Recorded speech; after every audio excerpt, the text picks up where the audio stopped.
Morales po at nandito tayo ngayon sa Anara Ovialan. Nandito tayo sa Baliwag, Bulacan, and yung nakikita nyo po sa likod, ito yung ating enclave unit. Ito yung ating end unit. Yan. So tara, pasokin natin.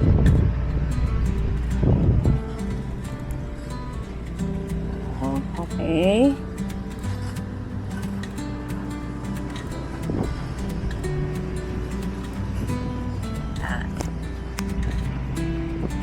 Wow. Napakaganda ng bahay na to. Bali, 3 bedroom, 2 toilet and bath sa end unit. And yan. Makikita nyo po, napakaganda ng ventilation. Alam nyo, sa isang bahay po, ang pinaka-importante dapat na titignan ninyo is yung ventilation. Para at least mas matipid sa kuryente. Ayan. So, ito po, napakaaliwalas ng bahay natin. May sliding door tayo going to lanay. Ayan. Para kung sakali nagpiprito tayo, meron tayong niluluto dyan, no? Ibubuksan lang natin to at hindi na magiging amoy kulog yung bahay natin. Napakaganda ng finish ng bahay na to. Kasi tiles na yung flooring, painted na yung walls, marami kong socket, no? Ayan. Mataas din po yung ceiling natin. Kasama na rin po, complete set na rin po ito. Yung shower set natin, meron tayong toilet. Maganda yung tiles natin, no? Hindi white, para hindi masyadong makikita yung dumi. Tapos, yung ating lavatory, yung ating sink din. So, napakaganda, no? Nice. So, akit tayo sa second floor. Bali, ang unit na to ay 56.40 floor area. At ang ating lot area dito ay 60 square meter. So, ito yung standard na sukat natin dito sa enclave. Kaya sa mga taga Metro Manila na naghahanap lang, malapit lang sa Metro Manila, baka makonsider nyo tong Anara Ovialan. So, ito, nandito sa second floor, lahat ng bedrooms. Dito po, meron tayong isang toilet and bath. Yan. So, same pa rin.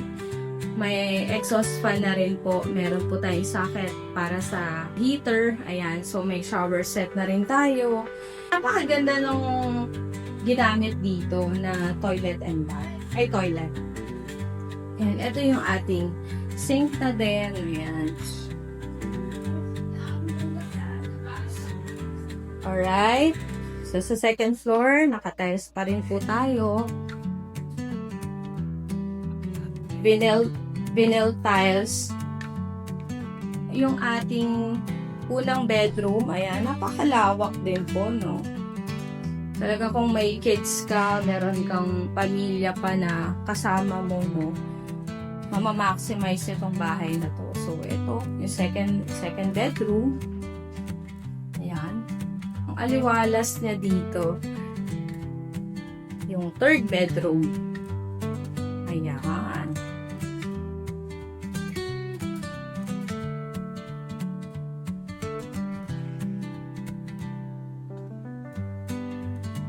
Tapos, meron tayong isang sliding door dito.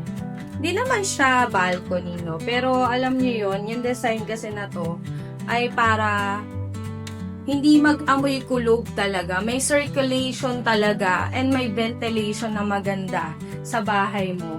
Yun ang pinaka gustong-gusto ko dito, na hindi ka po pwedeng kumbaga makalanghap ka ng sariwang hangin. Ayan. So,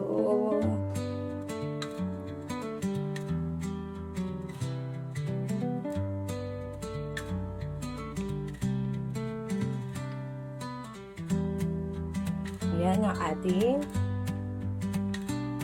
first floor. Mga kababayan natin abroad na naghahanap ng malapit dito sa Metro Manila, kung taga Quezon City ka, Caloocan, ayan, Valenzuela, no, baka makonsider nyo tong Anara Ovialan. By the way, ang turnover po neto ay next year na. So, kaya, kung interested kayo, mag-message kayo sa aking Viber or WhatsApp, lalagay ko dito.